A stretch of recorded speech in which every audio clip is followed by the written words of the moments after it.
Buenas tardes a todos, muchas gracias. Hoy nos encontramos acá para escuchar la palabra de Santiago Antonio Zarza, quien nos va a hablar sobre este tema de la justicia social en el marco de la justicia general. Santiago Zarza es abogado, desde joven inició su carrera judicial, donde se desempeña como funcionario de la justicia del trabajo. Ha sido y es profesor de Derecho del Trabajo en la Universidad de Buenos Aires, en la Universidad Católica Argentina. Se desempeña también actualmente como vicepresidente de la Fundación Aleteia. Ha dado cursos diversos, tanto en el ámbito del Poder Judicial como de asociaciones diversas.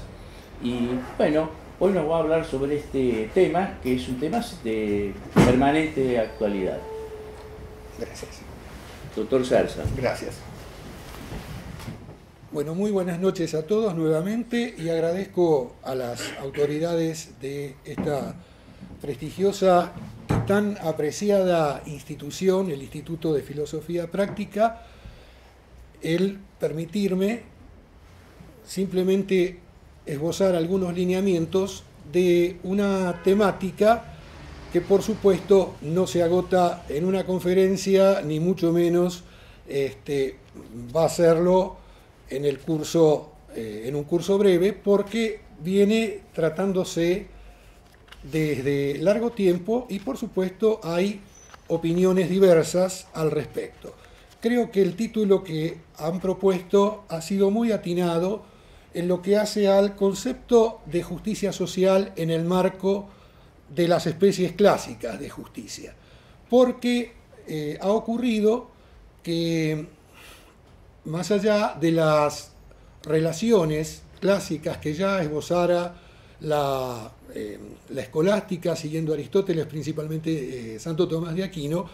modernamente, digo modernamente a partir del siglo XIX, algunos le adjudican a un sacerdote que vivió entre al padre Luigi Taparelli, el haber mencionado esta exposición en el año 1843 en una obra que luego fue traducida en el año 1887 al español, que lamentablemente no pude ubicar, ensayo teorético sobre el derecho natural a la luz de los hechos, y otros la sitúan en el año 1887 en uno de los pensadores católicos, Latour de Pin, y adquiere este término en el pensamiento pontificio o en el magisterio ordinario de la Iglesia, lo que le llaman Carta de Ciudadanía, a partir del año 1931, con su mención en la encíclica Quadragesimo Anno y en documentos posteriores. El Papa Pío XI también hace mención de esta terminología en el año 1937 en su encíclica Divini Redemptoris. Juan XXIII también hace alguna mención en Mater Magistra y Benedicto XVI recuerda en Caritas in Veritate, siguiendo o citando a la encíclica de Pablo VI Populorum Progressio, que este término ha adquirido ya no una dimensión vinculada a lo que es la consideración del reparto de bienes exclusivamente a nivel de economía nacional, sino que ha adquirido también una dimensión que él denomina mundial. De lo que se trata aquí es básicamente de precisar si esto constituye una cuarta especie de justicia o si por el contrario es una suerte de apelativo que tiene un sentido o una connotación práctica en orden a determinar o a enfatizar la urgencia o la necesidad de acudir por razón de justicia en favor de quienes se encuentran más necesitados, teniendo en cuenta también, entre otros aspectos, el mérito que puedan llegar a tener y del mismo modo las posibilidades de quienes tenemos o tienen el deber de completar o de realizar la justicia social. Mi modesta convicción es que no existe una cuarta clase de justicia, sino que fue este término empleado en un sentido práctico. Tuvo, en su interpretación por diversos autores, un distinto correlato. Algunos lo negaron como tal, otros entendieron que se reducía a la justicia distributiva, otros que era una suerte de justicia metafórica, citando algún aspecto de lo que pudiera ser la denominación de justicia legal o general, entendida como un modo impropio o relativamente imperfecto de justicia en cuanto no se daba una relación de estricta igualdad entre lo que se debía a otro y lo que le podía llegar a corresponder, y otros finalmente esbozaron que integraría o se integraría sin por ello modificar las, digamos así, las relaciones clásicas de justicia en lo que se denomina justicia legal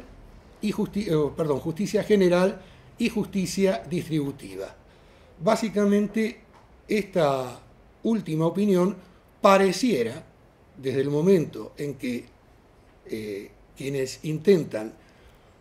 reconocer la viabilidad de este término, la que más se adecua a lo que son en sí el esbozo que se ha dado en los documentos pontificios. Estos documentos, como sabemos, integran lo que se da en denominar el magisterio ordinario eclesiástico. Magisterio que se refiere a cuestiones también de fe y moral y otras que de alguna manera se connotan con estos aspectos y aspectos históricos concretos de la situación o de las situaciones que a nivel internacional se perciben.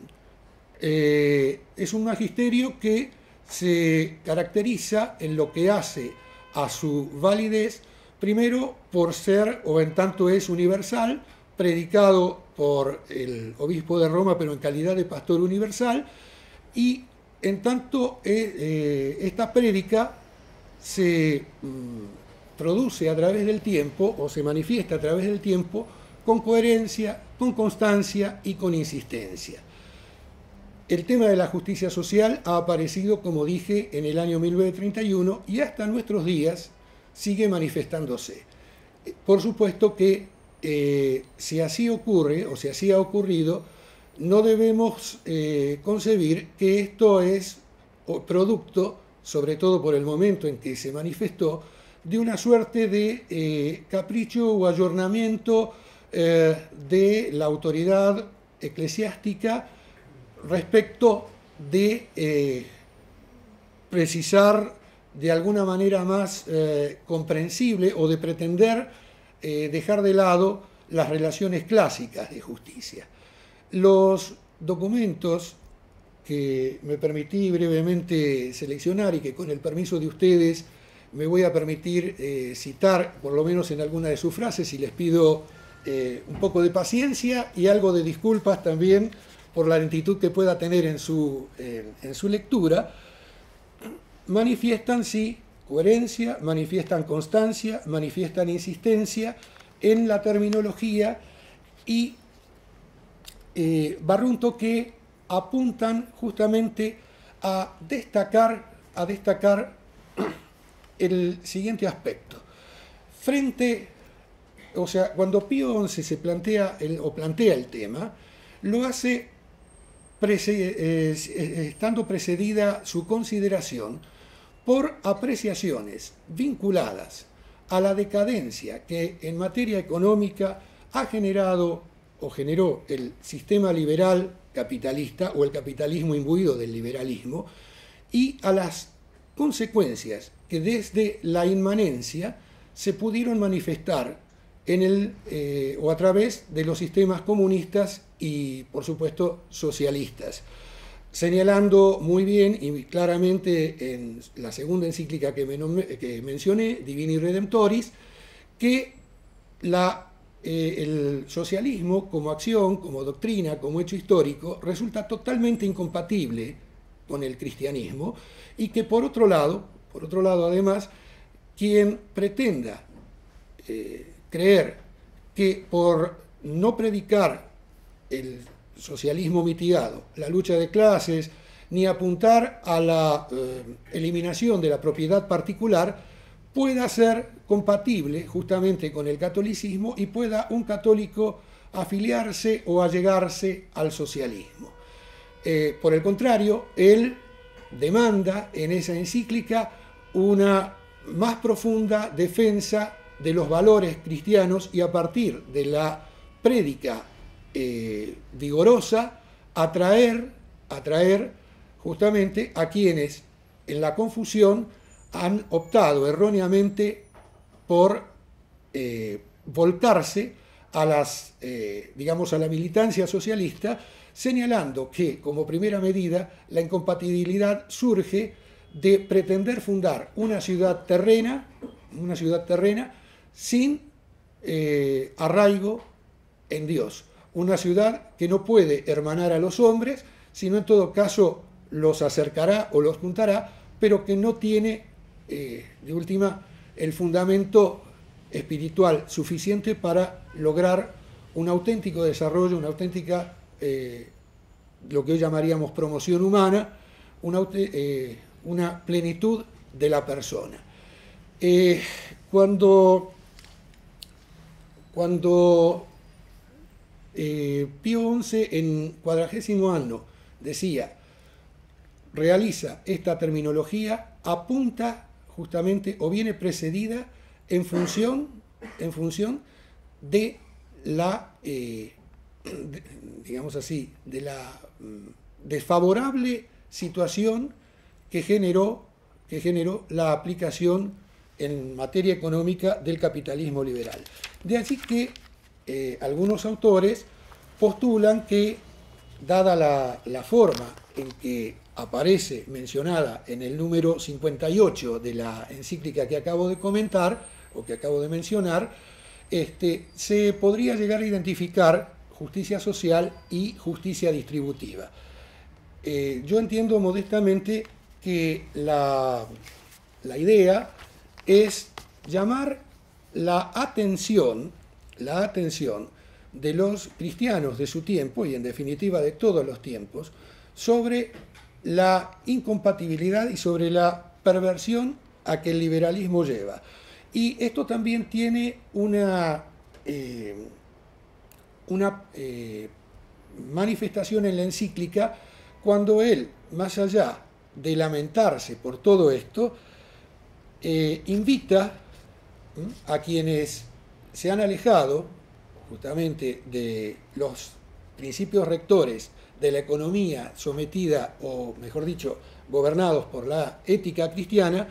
a volver al redil del cual alguna vez salieron. Todavía confiaba,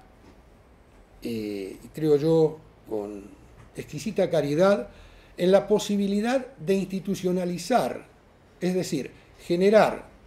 a través de determinado tipo de organizaciones un movimiento o un conjunto o una situación que evitara, por una parte, la desenfrenada libre concurrencia, que según él había que, o a la cual según él había que ponerle un adecuado freno y remedio, y a la vez evitara el resentimiento, la lucha de clases y demás. Y por eso volvió a hacer mención de la organización gremial corporativa libre por ramos en materia de producción. Si vamos al párrafo que en la encíclica hace mención de esto, nos dice así en el número 58: a cada cual, por consiguiente, debe dársele lo suyo en la distribución de los bienes, siendo necesario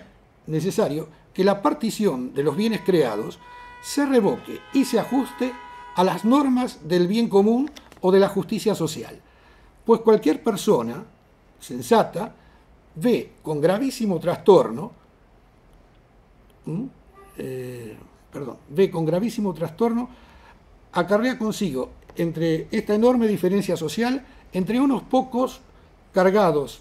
de fabulosas riquezas y la incontable multitud de los necesitados. Ese es el primer contenido que le da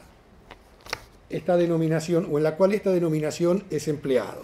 En el número 74, luego de venir expresándose sobre la justicia del salario, la imposibilidad de ser determinado exclusivamente por una sola regla, y más aún por la regla de mercado o por imposición de la autoridad, si vamos al caso, el tema del libre mercado tan trillado entre nosotros, y el tema de la imposición de la autoridad o a través de la autoridad, cuando se impide, por ejemplo, la libre discusión a través de convenios colectivos de trabajo. Acá estuvimos en los últimos tiempos alrededor de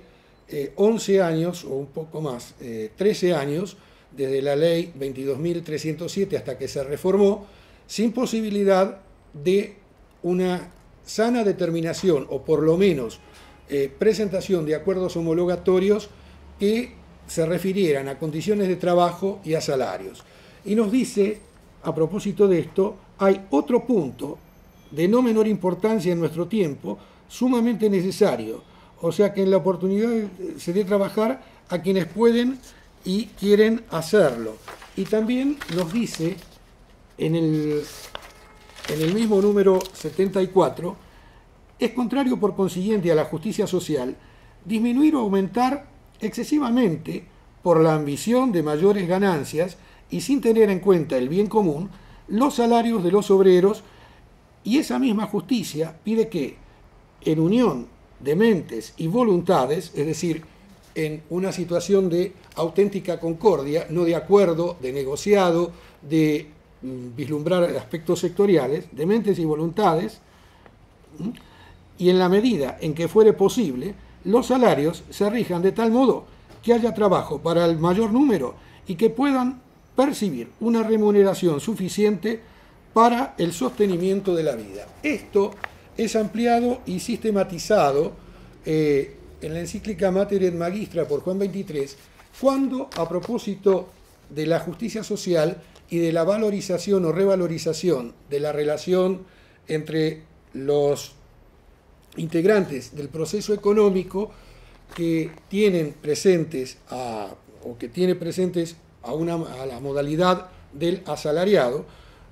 a la cual Pío XI había calificado como justa y que no era necesaria ni prudente, y además resultaba ofensivo pretender que el contrato de trabajo fuera vinculado o se redujera a un contrato de sociedad. Juan XXIII observa varias cosas en que la justicia social aparece manifestada en su encíclica. A propósito del salario justo, cuando nos habla de las exigencias del bien común, apunta a lo siguiente. Primero, la relación de trabajo no es meramente conmutativa. ¿Por qué? Porque trabajador y empresa conviven a la vez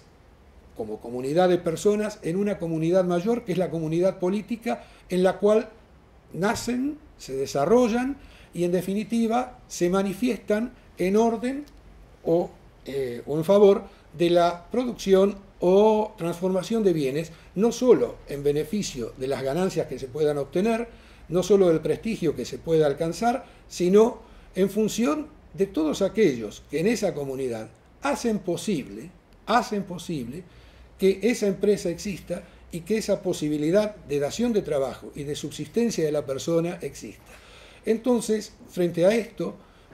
en materia de justicia social, va a apuntar a que el salario no solamente tiene por finalidad la subsistencia de la persona que trabaja, sino también de su grupo familiar, porque nadie vive aislado, no es el hombre un vago solitario, como ya enseñara en su momento León XIII. Va a apuntar a que además de esto se considerara lo que es el aporte propio del trabajador a la empresa. Siempre el trabajo genera un bien. La pérdida en el aspecto lucrativo se genera por otros factores, pero siempre el trabajo como tal genera un mejoramiento de aquellos elementos que se dan a trabajar con otros elementos, o sea, la técnica instrumental, que sirven para una mejor disposición del bien sobre el cual, o del conjunto de bienes sobre los cuales se trabaja. Supuestos estos dos elementos, se habla allí de la posibilidad económica de la empresa. De modo que, salvados estos dos, cada empresa pueda, de algún modo, pagar algún salario digno que permita, como ya decía también León XIII, que la persona trabajadora pueda tener en el futuro acceso a una modesta fortuna, decía ya León XIII, y acceso también a la propiedad, uno de cuyos títulos fundamentales y convalidantes es justamente el trabajo humano. El cuarto y el quinto punto eran las exigencias del bien común nacional e internacional. Y en este punto marca una serie de elementos, en el cuarto sobre todo, que son muy interesantes de resumir o de señalar. Por una parte, marca él que debe buscarse que se genere, a través de lo que se paga, una adecuada proporción entre precios y salarios. O sea, que aquello que se distribuye, que se abona, sirva para poder adquirir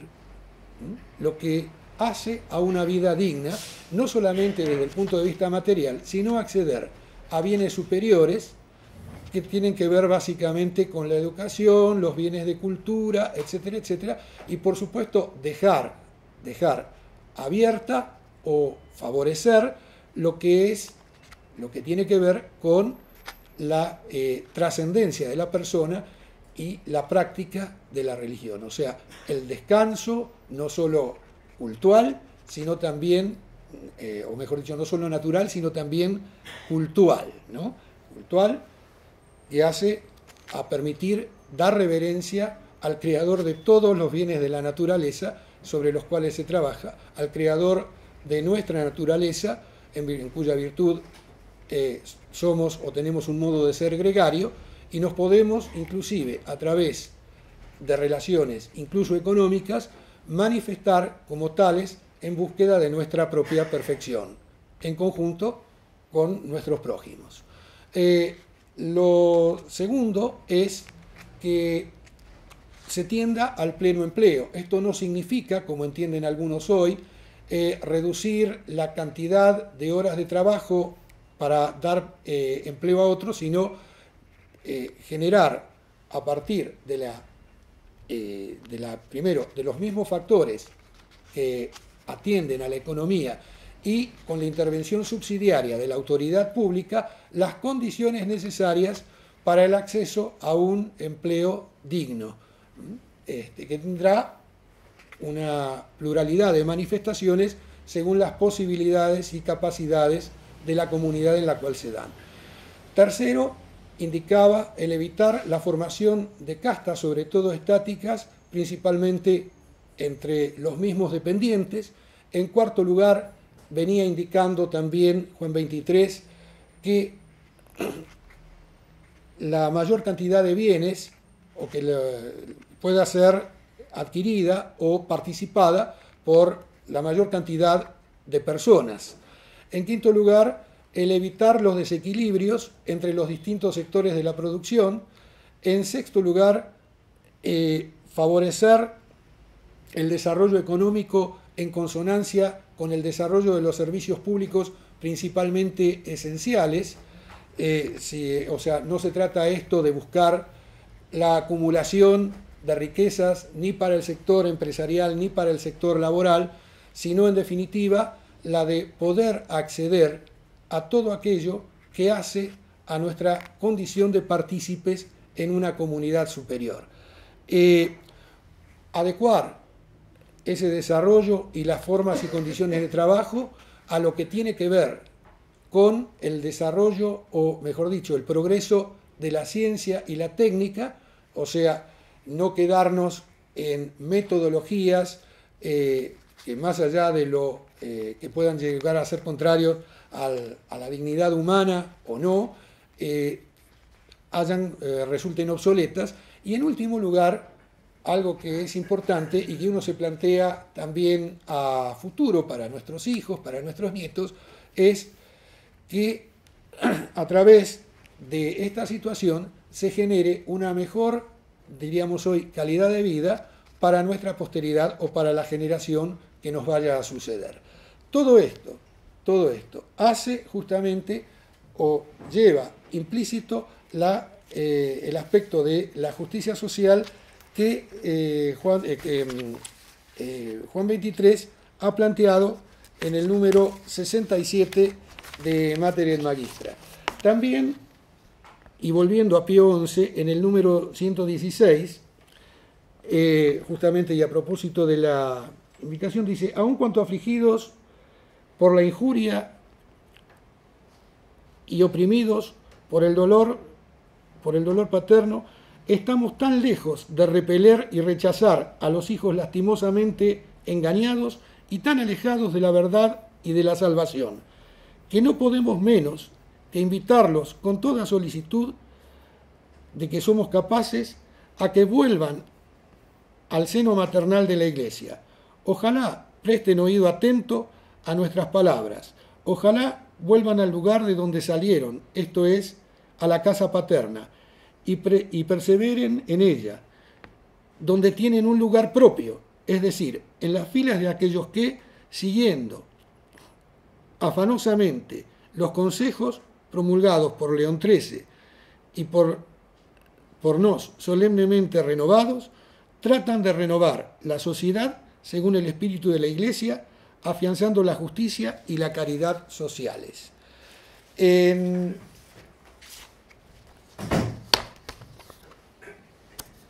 Divini Redentoris trata de este tema en un capítulo que abarca los números 51 a 55 en la traducción de las páginas de la Santa Sede. 52 a 55. En otras traducciones aparecen como los números 1 a 54 y el capítulo es, básicamente se refiere a la justicia social. Nos dice el número 53, no se cumplirán suficientemente las exigencias de la justicia social si los obreros no tienen asegurado su propio sustento y el de sus familias, con un salario proporcionado a esta doble condición, o sea, el sustento propio y familiar, si no se les facilita la ocasión de adquirir un modesto patrimonio que evite así la plaga del actual pauperismo universal, si no se toman, finalmente, precauciones acertadas en su favor por medio de los seguros públicos y privados, para el tiempo de la vejez, de la enfermedad o del paro forzoso. En esta materia conviene repetir lo que hemos dicho en nuestra encíclica Quadragesimo Anno, donde dice: la economía social estará sólidamente constituida y alcanzada en sus fines solo cuando a todos y a cada uno se provea de todos los bienes, las riquezas y subsidios naturales, la técnica y la constitución social de la economía pueden producir. Esos bienes deben ser suficientemente abundantes para satisfacer las necesidades honestas y honestas comodidades y elevar a los hombres a aquella condición de vida más feliz que, administrada prudentemente, no solo no impide la virtud, sino que la favorece en gran número. Acá de lo que se nos está hablando es que en el marco de la justicia social no solo se trata de redistribuir, sino de asumir la responsabilidad por parte de quien recibe en orden a administrar aquello que recibe conforme su destino trascendente e irrepetible. O sea, no es una pura dación, no es una mera liberalidad, sino que reclama justamente como deber o como respuesta estas actitudes. Uno se pregunta hoy, frente a tantas carencias, si esto se ha logrado o si simplemente estamos más bien ante una suerte de desarrollo técnico que no va acompañado de un crecimiento espiritual proporcionado a todas las posibilidades de dominio que sobre la naturaleza la persona tiene. Y cuanto menos acompañado lo esté, más peligrosa se torna la situación. No es que la técnica resulte mala en sí misma, no es que sea una enemiga de suyo, sino que esto sucede en la medida en que se pretende despojarla de su contenido moral, del mismo modo que cuando esto sucede con la economía. En Materia Magistra, el número 67, nos dice: si las relaciones sociales se mueven en el ámbito del orden moral y de acuerdo con los criterios señalados, no implicarán por su propia naturaleza peligro grave o excesos o cargas sobre los ciudadanos, o excesiva carga sobre los ciudadanos. Todo lo contrario, contribuirán no solo a fomentar en estos la afirmación y el desarrollo de la personalidad humana, sino también a realizar satisfactoriamente aquella deseable trabazón de la convivencia entre los hombres, que, como advierte nuestro predecesor Pío XII, de grata memoria, en la encíclica Quadragesimo Anno, es absolutamente necesaria para satisfacer los derechos y las obligaciones, dice acá, de la vida social. Algunos traducen, o algunas traducciones dicen, de la justicia social. De cualquier manera, el espíritu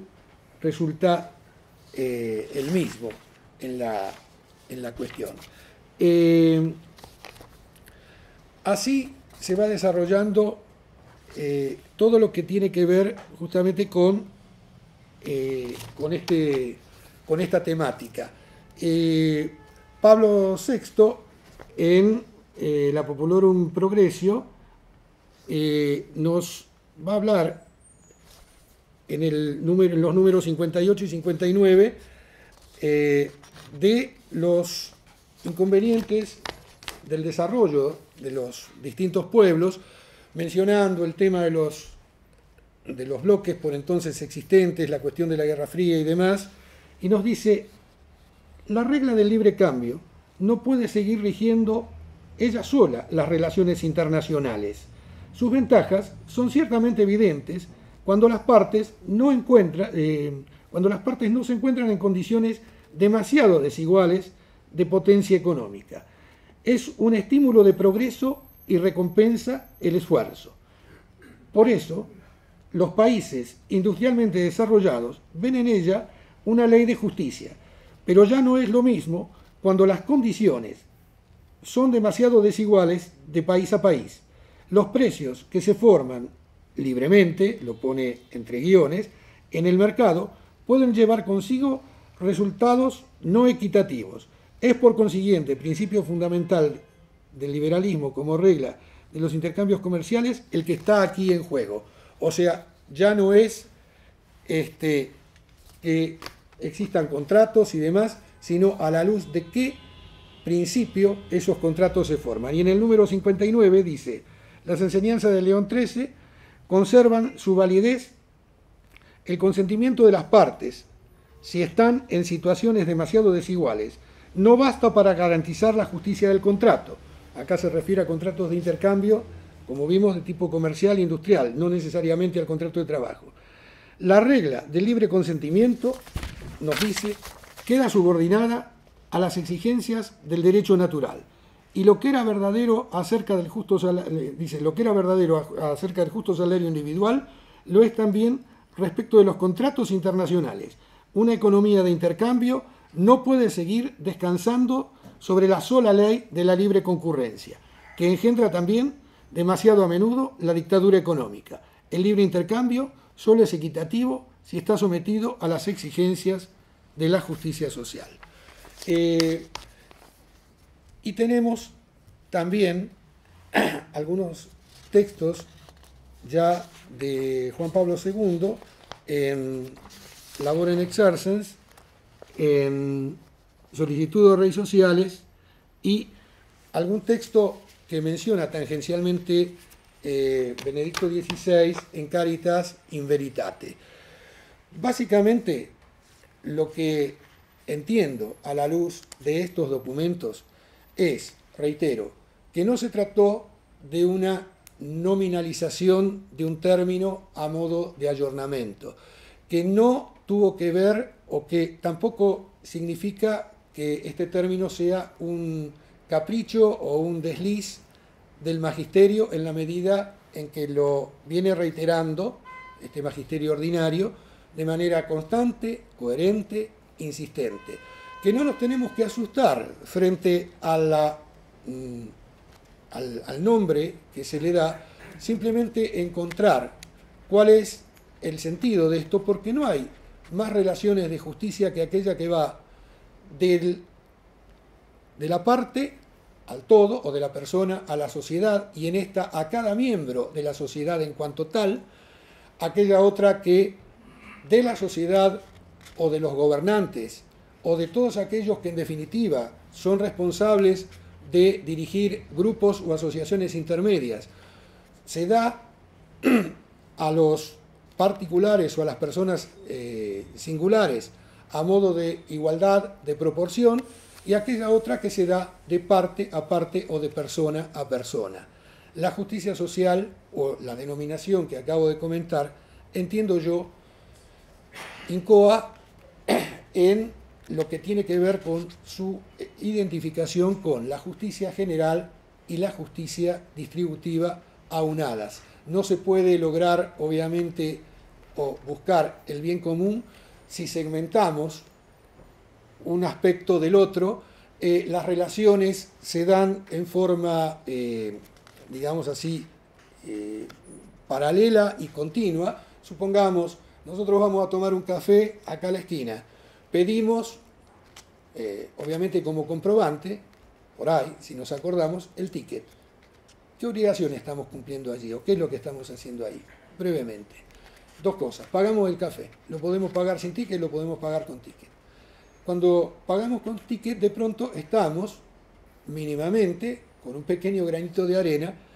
contribuyendo, o por lo menos así lo creemos, a que se recaude en principio algo que debería o debe redundar en beneficio de todos los miembros de la comunidad, más allá del desorden en su aplicación, de la falta de control en la recaudación y de todas las cosas que podamos o que puedan empañar u opacar este tema. Por supuesto que así como se da en lo mínimo, también se da en otros aspectos. ¿Qué ocurre cuando los responsables de operar y aún de ejecutar la justicia distributiva y la justicia legal de pronto optan por una suerte de repliegue? O sea, no me refiero a repliegue en el no reconocimiento a la denominación, sino en lo que hace a la ejecución, cualquiera sea el título con la que la denominemos. Lo que ocurre es que de lo pequeño a lo más elevado se genera una suerte de posposición del bien común o conjunto de condiciones en las cuales en una comunidad o la comunidad permite o facilita o favorece que sus miembros, personas físicas o morales, alcancen o puedan alcanzar su plena perfección. Lo que sucede es básicamente lo que estructuralmente aparecería como corrupción, y no hay corrupción sin corruptos. No hay corrupción sin corruptos, del mismo modo que no hay justicia sin hombres justos, porque esto es más allá de la objetividad del medio que la justicia manifiesta en lo que hace a la acción exterior ordenada a otro, existe la subjetividad que apunta a la virtud que nos inclina, o que inclina nuestra voluntad a dar a cada uno lo que le corresponde. Virtud que arraiga justamente en el apetito intelectivo, porque el apetito sensible no puede conocer cuál es el bien del otro por sí. Solamente la voluntad puede